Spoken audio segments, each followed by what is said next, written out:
नमस्कार मित्रांनो, खूप खूप स्वागत आहे तुमचं जॉब गुरु या आपल्या यूट्यूब चॅनलवर. मित्रांनो, बॉर्डर रोड ऑर्गनायझेशन सीमा सडक संघटनमार्फत महाराष्ट्रामध्ये राहून मित्रांनो तुम्हाला या ठिकाणी सेंट्रल गव्हर्नमेंटमध्ये फक्त 10वी पासवरती सरकारी नोकरी करण्याची संधी प्राप्त झालेली आहे. ऑफिशियली मित्रांनो जाहिरात या ठिकाणी पाहू शकता. टोटल 411 पदांसाठी प्रसिद्ध झालेली आहे, ज्याच्यामध्ये मित्रांनो MSW कुक, MSW मसून, MSW ब्लॅकस्मिथ आणि MSW मेस वेटर या पदांची जाहिरात आलेली आहे. ह्यामध्ये तुम्हाला फक्त 10वी पासवरती मित्रांनो अप्लाय करता येणार आहे. अतिशय महत्त्वाची अशी जाहिरात आहे मित्रांनो, जी की government of India ministry of defence मार्फत आलेली आहे. बॉर्डर रोड विंग्स मार्फत या ठिकाणी ही जाहिरात देण्यात आलेली आहे. याच्यामध्ये मित्रांनो प्रत्येक जण अप्लाय करू शकतं. काय काय क्रायटेरिया असणार आहे, एज काय असणार आहे आणि मित्रांनो यासाठी फीज मात्र अत्यंत कमी आहे. तुम्हाला फक्त 50 रुपये फीज आहे आणि ती ऑनलाईन भरायची. बघू शकता या ठिकाणी ही ऑनलाईन फीज भरण्यासाठी लिंक आहे. तुम्हाला ह्या जाहिरातीची लिंक आणि ह्या फॉर्मची लिंक डिस्क्रिप्शन बॉक्समध्ये देतोय किंवा आपल्या टेलिग्राम चॅनलवरती तिथून देखील तुम्ही पाहू शकतात. तर बघा, जे SC ST PWD कॅन्डिडेट असतील, वुमेन कॅन्डिडेट असतील, त्यांना तर 0 रुपीज फीज आहे. कुठलीही फीज नाही, फक्त फॉर्म भरून तुम्हाला पाठवायचं आहे. याच्यामध्ये बघा UR OBC ST ST EWS या सर्व कॅटेगरींसाठी इथं वॅकेन्सी तुम्हाला पाहायला भेटतील. आता याच्यासाठी मित्रांनो जी पदं ठेवली गेलेली आहेत, याच्यासाठी जी जाहिरात आता प्रसिद्ध करण्यात आलेली आहे ऑफिशियल वेबसाईटवरती देखील रिक्रुटमेंट सेक्शनमध्ये तुम्हाला ही जाहिरात पाहायला भेटेल. सेंट्रल गव्हर्नमेंटचा जॉब असल्यामुळे तुमची परीक्षा इंग्लिश किंवा हिंदी या लँग्वेजमध्ये होईल. याच्यासाठी डिटेलमध्ये आपण संपूर्ण आता स्टेप बाय स्टेप माहिती बघूयात. पहिली सर्वात मोठी या ठिकाणी कंडिशन आहे ती म्हणजे अर्ज करण्यासंदर्भात. याच्यामध्ये फक्त ओनली मेल कॅन्डिडेट अप्लाय करू शकतील. फिमेल कॅन्डिडेटला या ठिकाणी अप्लाय करता येणार नाही, ही गोष्ट लक्षात राहू द्या. इथं त्यांनी लिहिलं आहे ओनली मेल कॅन्डिडेट असं लिहिलेलं आहे. याच्यामध्ये मित्रांनो सेंटर तुमचं एक्झामचं या ठिकाणी आणि फिजिकल इफिशियन्सी टेस्टचं जे की फक्त आणि फक्त पुणे राहणार आहे. तर महाराष्ट्रामधून तुम्ही असाल तर सेंट्रल गव्हर्नमेंटचा जॉब आहे, तुम्हाला महाराष्ट्राच्या बाहेर जायची गरज नाही. पुण्यामध्ये संपूर्ण तुमची प्रोसेस जी आहे ती केली जाणार आहे. तुम्हाला ॲप्लिकेशन जे आहे सबमिट करायचं आहे. याच्यामध्ये commandant GREF centre Dighi camp Pune 411-015 through register post along with एक्नॉलेजमेंटद्वारे या ठिकाणी तुम्हाला अर्ज जो आहे तो पाठवायचा आहे. तर याच्यासाठी मित्रांनो तुम्हाला संपूर्ण अपडेट जी आहे याच्यामध्ये जाहिरातीमध्ये दिलेलं आहे. जवळपास 44 पेजेसची ही PDF फाईल आहे. याच्यासाठी पहिल्यांदा महत्त्वाची कंडिशन आहे ती म्हणजे एज लिमिट. बघा, कुक हे पद आहे किंवा MSW मसून हे पद आहे. या पदांसाठी आता बघू शकता 18 ते 25 जसं की खुल्या प्रयोगासाठी वयोमर्यादा आहे, परंतु याच्यामध्ये एज रिलॅक्सेशन असेल. जसं की OBC कॅन्डिडेटला 45 इयर्स 45 पर्यंत आहे.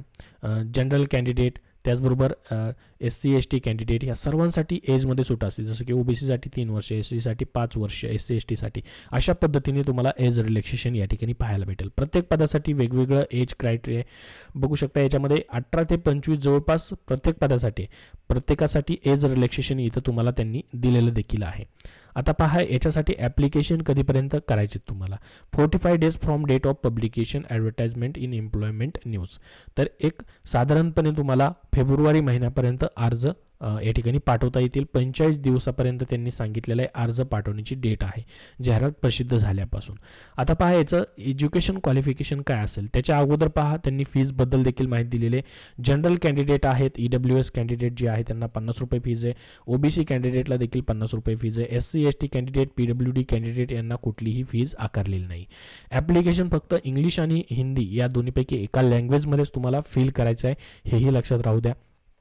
त्यासोबत काय काय डॉक्युमेंट जोडायचे त्याची संपूर्ण यादी देखील त्यांनी दिलेली आहे. आता याच्यामध्ये इनव्हॅलिड ॲप्लिकेशन का असू शकतात वगैरे ती देखील संपूर्ण माहिती याच्यामध्ये त्यांनी दिलेली आहे. बघा, आता याच्यामध्ये सिलेक्शन प्रोसेस वगैरे कशी होईल, रिटर्न एक्झाम कशी होईल.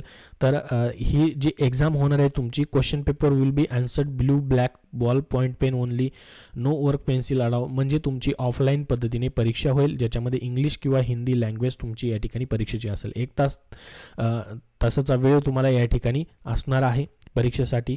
आणि याच्यामध्ये तुम्हाला फिजिकल इफिशियन्सी टेस्ट देखील काही पदांसाठी होऊ शकते. प्रॅक्टिकल टेस्ट देखील काही पदांसाठी या ठिकाणी घेतली जाऊ शकते. तर आता या पदांसाठी मित्रांनो तुमचं जे महत्त्वाचं आहे ते म्हणजे एज्युकेशन क्वालिफिकेशन. संपूर्ण पदांसाठी काय काय असणार आहे त्याची माहिती आपण डिटेलमध्ये बघूयात. आता परमनंट जॉब असणार आहे बघा, या ठिकाणी सरळ सेवेप्रमाणे परमनंट या ठिकाणी ह्या वेकेन्सीत आणि सेंट्रल गव्हर्नमेंटचा जॉब तुम्हाला या ठिकाणी भेटत आहे. तर एज्युकेशन क्वालिफिकेशनमध्ये जर आपण बघितलं MSW कुक हे जे पद आहे यासाठी 10वी पास लिहिलेलं आहे त्यांनी, आणि proficiency test in trade to be conducted by border road organisation. तर तुम्हाला क्वालिफाय करावी लागणार आहे, कुकची टेस्ट तुमची घेतली जाणार आहे ती क्वालिफाय करावी लागणार आहे. त्याचसोबत त्यांनी म्हटलं आहे meet physical and medical standard as per border road organization गाईडलाईन्सनुसार. तर याच्यामध्ये फिजिकल टेस्ट देखील तुमची असणार आहे, ती देखील तुम्हाला क्लिअर करावी लागणार आहे. काय काय असणार आहे ती संपूर्ण माहिती याच्यामध्ये त्यांनी दिलेली आहे. त्यानंतर बघा MSW मसूनची जी पोस्ट आहे याच्यासाठी देखील तुमचं 10वी पास मागितलेले आहे, मात्र याच्यामध्ये सर्टिफिकेट मागितलेले त्यांनी building construction, bricks mason, industrial training institute, industrial trade certificate, national council for training आणि वोकेशनल टेस्ट. किंवा हे नसेल तर तुमच्याकडे या ठिकाणी जे की ऑफिस रेकॉर्ड्स सेंटर किंवा सिमिलर मधलं या ठिकाणी तशा पद्धतीचं मसूनमध्ये तुमचं या ठिकाणी काय झालेलं असेल तर तरीही चालेल. प्रोफिशियन्सी इन ट्रेड कंडक्टमध्ये मागितलेलं आहे. तर या पदासाठी मसून पदासाठी मात्र तुमचं या ठिकाणी ट्रेड लागणार आहे, त्याच्या पद्धतीचं सर्टिफिकेट लागणार आहे. ब्लॅकस्मिथ हे जे पद आहे MSW ब्लॅकस्मिथ यासाठी देखील 10वी पास लागणार आहे. सर्टिफिकेट मात्र ब्लॅकस्मिथ किंवा फोर्ज टेक्नॉलॉजी किंवा heat transport technology sheet metal worker certificate असेल तुमच्याकडं तरी देखील तुम्ही अप्लाय करू शकता. त्याचसोबत passed class 2 colours course for blacksmith as laid down in defence service regularisation हे देखील असेल तरी देखील चालेल. त्याचसोबत तुमची ट्रेड टेस्ट देखील, फिजिकल टेस्ट देखील या पदासाठी देखील घेतली जाईल.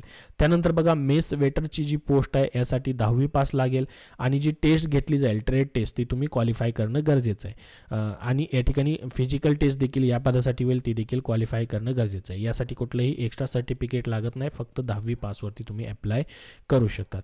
आता बघा सिलेबस काय काय असणार आहे. जसं की कुक ही पोस्ट आहे याच्यामध्ये बघा त्यांनी म्हटलं आहे preparation procedure and different types of ingredients use with quantity mention against each for preparation of Indian, South Indian, Mughlai, Hyderabadi, Chinese and continental dishes, ज्यामध्ये veg dishes, non veg dishes, sweet dishes आणि prevention of food, washing, cleaning and utilities.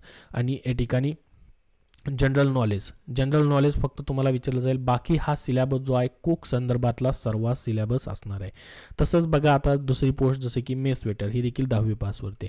याला काय काय लागेल, handling and identification of different types of crockery, maintenance of room, food service etiquettes, beverage of service etiquettes आणि general नॉलेजवरती प्रश्न असतील. हे झालं तुमचं या ठिकाणी सिलेबस रिटर्न टेस्टसाठी. आता प्रॅक्टिकल टेस्टसाठी तुम्हाला काय विचारलं जाईल, ज्याच्यामध्ये बघा 40% मार्क्स तुम्हाला त्यामध्ये घेणे गरजेचं आहे, क्वालिफाय करणं गरजेचं आहे. जसं की बघा मेस वेटर ही पोस्टला अप्लाय करता येतं तुम्ही. याच्यामध्ये तुम्हाला प्रॅक्टिकलमध्ये काय या ठिकाणी असेल, सर्विंग इटिकेट्स. तुम्ही या ठिकाणी मेस वेटरची पोस्ट आहे म्हणजे तुम्ही सर्व कसं करताय या ठिकाणी फूड त्याच्याबद्दल आहे. फूड सर्विंग इटिकेट तुमच्याकडे कशा पद्धतीने, use of different type of crockery cutlery. तर त्यानंतर laying out dining table for various occasions. बघा डायनिंग टेबल तुम्हाला या ठिकाणी सजवता आला पाहिजे वेगवेगळ्या ओकेशन्समध्ये. प्रिपरेशन ऑफ बेड, आता बेडचं देखील आहे. Identification of food and beverage, पदार्थाचे तुम्हाला पदार्थ जे पण बनवले ते ओळखता आले पाहिजेत कारण की वेटरची पोस्ट आहे. तर हे तुमचं ट्रेड टेस्टमध्ये तुमचं टेस्ट घेतली जाईल. हे वरचं जे सांगितलं तुम्हाला या ठिकाणी तुमची रिटर्न टेस्टबद्दलचं आहे. आता या पदांसाठी पे स्केल किती असणार आहे बघू शकता. जसं की या ठिकाणी कुक ही पोस्ट आहे किंवा वेटरची जी पोस्ट आहे बघू शकता. हा जो या ठिकाणी त्यांनी 20,200 किंवा 5,200 हा जो आहे बेसिक या ठिकाणी दिलेला आहे, परंतु हा जुना आहे. याच्यामध्ये आता 7व्या वेतन आयोगानुसार किंवा तुमचे जे भत्ते वगैरे असणार आहेत ते सर्व पकडून तुमचा पेमेंट याच्यापेक्षाही जास्त असणार आहे. लेवल 1 फक्त या ठिकाणी दिलेलं आहे, याच्यापेक्षा लेवल जे आपण नवीन आहेत त्यानुसार तुम्हाला अपडेट याच्यामध्ये नाही आहे, परंतु याच्यापेक्षा जास्त तुम्हाला 7th CPC वगैरे असेल कारण की सेंट्रल गव्हर्नमेंटचा हा जॉब तुम्हाला या ठिकाणी असणार आहे. त्याचसोबत बाकी देखील माहिती याच्यामध्ये फिजिकल इफिशियन्सी टेस्टबद्दलची 1.6 किलोमीटरची 1 मैलची रनिंग असणार आहे. Only passing the test is mandatory. 10 मिनिट्ससाठी असणार आहे. क्वालिफाईंग असणार आहे. तर स्पेसिफाईड टाईममध्ये तुम्हाला ही 1 मैलची रनिंग देखील कंप्लीट करायची आहे. फिजिकल स्टँडर्डमध्ये तुम्हाला मिनिमम हाईट देखील त्यांनी मागितलेली आहे, ज्याच्यामध्ये बघा प्रत्येक स्टेट वाईज वेगवेगळी हाईट वगैरे या ठिकाणी त्यांनी सांगितलेली आहे. ज्याच्यामध्ये पहा महाराष्ट्रासाठी जर आपण बघितलं जे की सेंट्रल रिजनमध्ये येतं 157 सेंटीमीटर हाईट तुमची या ठिकाणी पाहिजे. वेट मिनिमम या ठिकाणी 50 किलोग्रॅम असणं गरजेचं आहे आणि मिनिमम 75 सेंटीमीटर तुमची चेस्ट देखील असणं गरजेचं आहे आणि त्यामध्ये 5 सेंटीमीटरचं फरक असणं गरजेचं आहे, फुगवता आणि न फुगवता. तर ही देखील माहिती या ठिकाणी दिलेली आहे. संपूर्ण याच्यामध्ये अजून अपडेट आहे, तुम्हाला संपूर्ण जाहिरात वाचून त्यानंतर अप्लाय करायचं आहे. फॉर्म जो आहे त्यांनी या ठिकाणी सुरुवातीलाच दिलेला आहे, हा पाहू शकता फॉर्म आहे जो की ऑफलाईन पद्धतीने तुम्हाला भरून पाठवायचा आहे, इंग्लिश किंवा हिंदीमध्ये भरायचा आहे. याची संपूर्ण माहिती तुम्हाला नेक्स्ट व्हिडिओमध्ये दिली जाईल. फॉर्म कुठं पाठवायचा आहे तर ते ॲड्रेस देखील तुम्हाला इथंच त्यांनी दिलेला आहे, रजिस्टर पोस्टाने पाठवायचा आहे along with acknowledgement. GREF centre Dighi Pune या ठिकाणीच तुमचा फॉर्म जो आहे पाठवायचा आहे रिक्रुटमेंट सेलला. तर संपूर्ण माहिती याच्यामध्ये आहे. प्रत्येक पदानुसार वेगवेगळ्या वॅकेन्सी आहेत, त्यानुसार तुम्हाला अप्लाय करायचं आहे. याच्याबद्दल अजून तुमचे काय प्रश्न असतील तर कमेंट बॉक्समध्ये विचारा. हा व्हिडिओ नक्की लाईक करा व शेअर करा आणि पुढील अपडेटसाठी या चॅनलला सबस्क्राईब करून ठेवा. धन्यवाद.